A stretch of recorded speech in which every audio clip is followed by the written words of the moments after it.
Europeans into a New Europe. The podcast about inspiring projects all over Europe with Jana, Jose, Paula, Roxana. Welcome everyone and thanks for tuning in. With this episode, we will start our third season, which will be all about different projects in Europe, small or big, run by professionals or volunteers. We want them all to share their experiences. And we'll kick off this season directly with a great project, the EuroVelo project. Today, I'm here with Marta Orihuel from the European Cyclist Federation, who is coordinating, among other things, in total 19 bicycle routes across all Europe. Thanks again for your participation, Marta. We are very happy that you found the time to join us today for this episode. You're welcome. Thank you for inviting me. As I was mentioning, your work is all about bicycling routes. So what is actually the project about and what is the aim of it? Yeah, so I work for the European Cyclist Federation, which is a federation founded back in 1983 and is based in Brussels. And we are the single European umbrella organization for cycling, representing over 60 members from all over Europe. And what we want to do is to harness the power of all the cyclist movement and promote all the advocate and lobby for cycling, for all categories of cycling, no? For everyday cyclists, leisure cyclists, and by that, fostering all the potential and benefits that cycling has for many things, no? And especially I work for one of the flagship initiatives that is EuroVelo, that for now we have 17 long distance cycle routes, although we do go until EuroVelo 19, but it's the number of routes, the number of the routes have to do with the direction they have. So for now we have 17 long distance cycle routes that cross and connect Europe, that it's over 90,000 kilometers. The routes are in process, not still fully developed, but EuroVelo has like both aims. On the one hand, to be an instrument for regions and countries to advocate and promote more the development of cycling infrastructure and cycling tourism.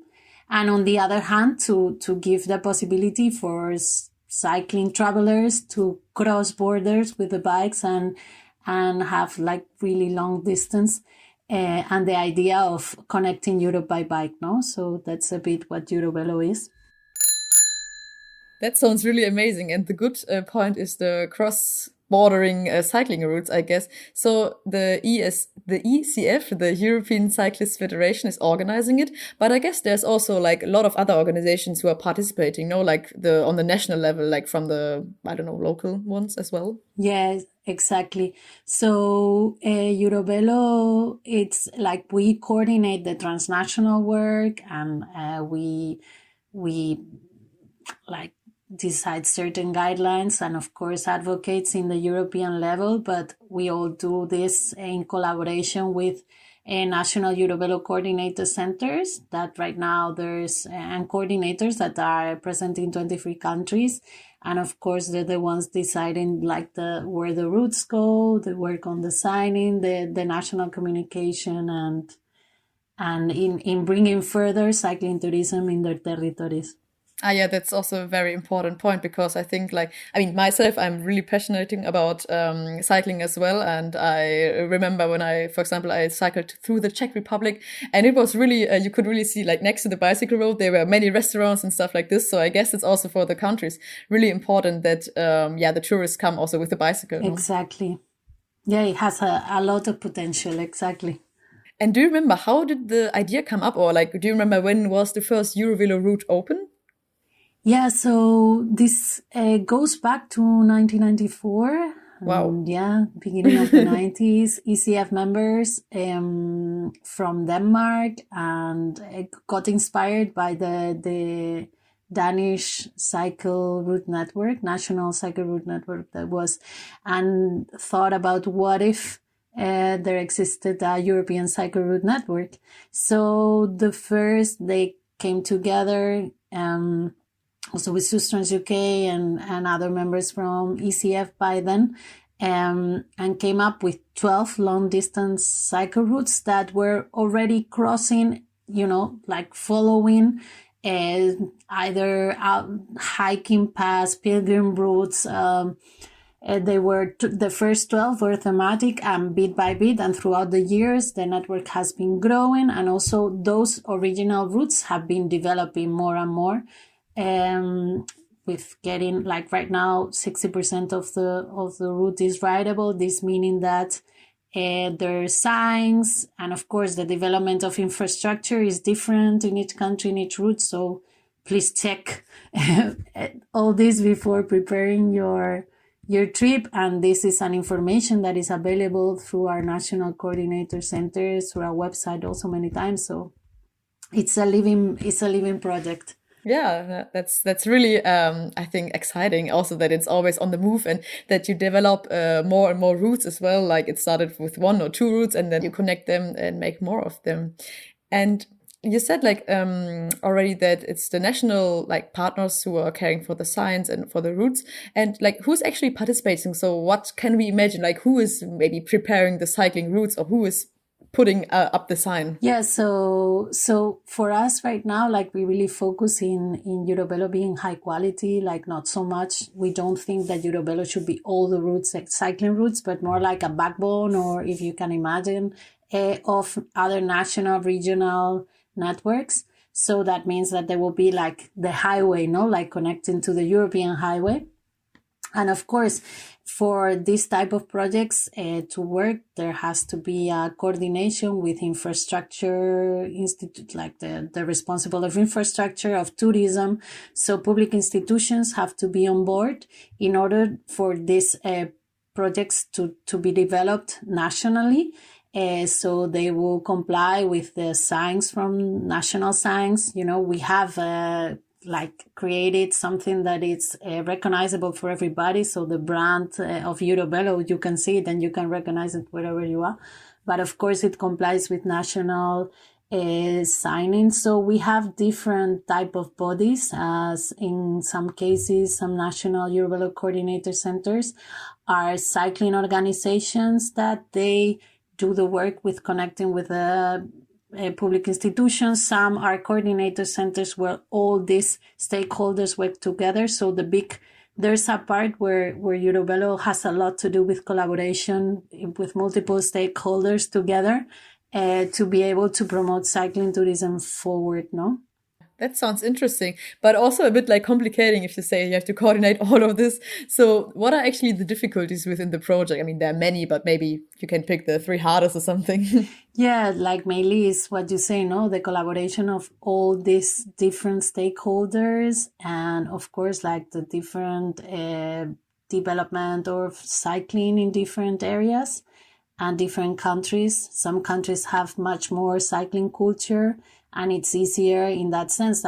There's already a lot of investment in cycling and things go fast and easy, and other countries are in a different stage.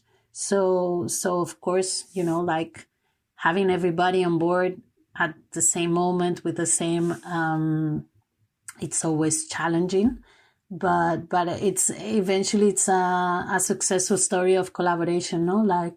Of different, countries towards promoting cycling. And how can we imagine? So we have 17 routes in total, but in which countries are there? I don't know, in all European countries, or just in the West, or just in the East, or where can we imagine it? So the cycle route really spans continental Europe. So that means that all European countries are crossed by the routes, reaching Turkey, also all the way to Russia.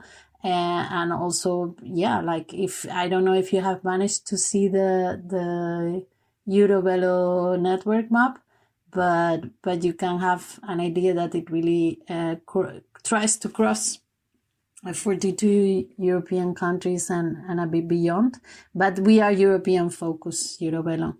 Yeah, actually, I have it in front of me, and it's really impressive. Like, there's even one in Portugal and Ireland and in Norway, and also like on Cyprus, I see, which is really fun, I think. Yeah, Like, ideally, there ferry connections that allow you to do the public transport, like, because we also want to promote the intersection between cycling and public transportation. So that's also a challenge in many places, like to carry your bicycle in. So we lobby or want to do advocacy work also to support this being easier and easier for cyclists to travel with the bikes. But yeah, it's many challenges there, but we are working on it. Yeah. Mm-hmm. Yeah, it's always an adventure if you go with the bicycle. Like, also if you do like 1 week or something, it's always an adventure because there are always some obstacles to overcome. But in the end, then it's great fun. Like, speaking for myself as well. Mm-hmm. And now we talked about the difficulties, but what were the highlights in the past years, and also maybe what is yet to come? Like, which highlights do you plan? Yeah, so I think that there are very positive collaboration projects around specific routes that they have seen a lot of development. Also through European projects, like was the case of EuroVelo 8, the Mediterranean route, EuroVelo 1, the Atlantic route, and EuroVelo 13, Iron Curtain Trail. So like all these projects that brought together around the route managed to do a lot of developments. We have an article on eurovelo.com where you can check our latest highlights. We are also monitoring data now of usage, and we see numbers coming up of leisure cycling. And at the same time, we have like 23 national EuroVelo coordinator centers and coordinators. That means that that this center has been created in order to develop EuroVelo nationally. So it's already very big steps.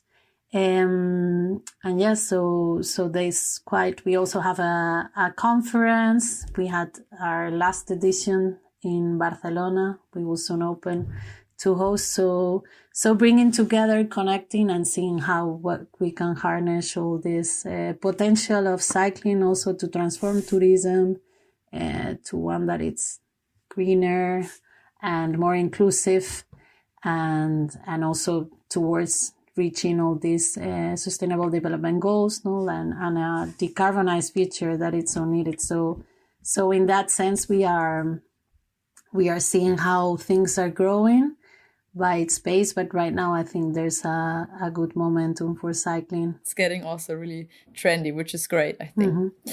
So now comes to the most important question. If someone is listening to our podcast and thinks, oh, that's a great idea, I want to participate, how is this possible? So hop on your bikes and discover your own country, or see if there's a nice EuroVelo route that you dream to discover. So we have our site, eurovelo.com. We also have a donation system for users if they want to participate and receive one of our gifts. We have maps, we have handbooks of the routes, nice EuroVelo merchandise, also like a jersey, cycling caps, socks, So to give gifts for your donations. And generally, we also invite you to get in touch with your national EuroVelo coordinator center. If there's not, see, who could be there and these type of things. And just, for us, like the biggest invitation, especially into youth, like to hop on bikes and do this type of trips, and also for the impact that it can have in local communities, dispersing tourism. It probably brings you to an amazing adventure, discovering rural natural areas. So really I think that our biggest invitation is to people to think about, if they never had, taking a cycling trip this year, and I'm pretty sure they can find some inspiration in in our website. Some articles to read, routes to follow. That sounds great. So if you're searching for an idea what to do this summer, then hop on your bicycle. It's COVID friendly, it's environmental friendly, so everything that you want to have. Exactly. All right.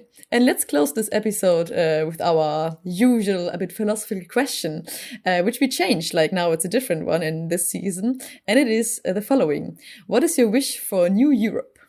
For a new Europe. Yeah, so for this, I give my opinion as Marta. Like for me, it's a Europe that holds diversity in all its possibilities, that is really ambitious with environmental goals and protecting nature and protecting biodiversity and promoting peace and other ways and the idea of living a bit without borders, no, of course, but this idea of connection, no, I think it's the nice that goes beyond, no, beyond Europe also. But the idea of cycling with your, crossing borders with your bike, I think it's one of the kind of highlights for many travelers, just the feeling of that there's not really a limit, no? And I think that's very nice. Well, thanks a lot for the statement. And with this, we're already coming to the end of the episode. So thank you again, Marta, for your participation and sharing your experiences with us, also what the work is done, because I think it's really a valuable work. So you can check out more of this project in our show notes, of course. And I also want to say thank you to everyone who listens to our podcast, and don't forget to tune in the next episode. Stay in touch and check out our Facebook and Instagram pages. Until then, bye-bye. Ciao.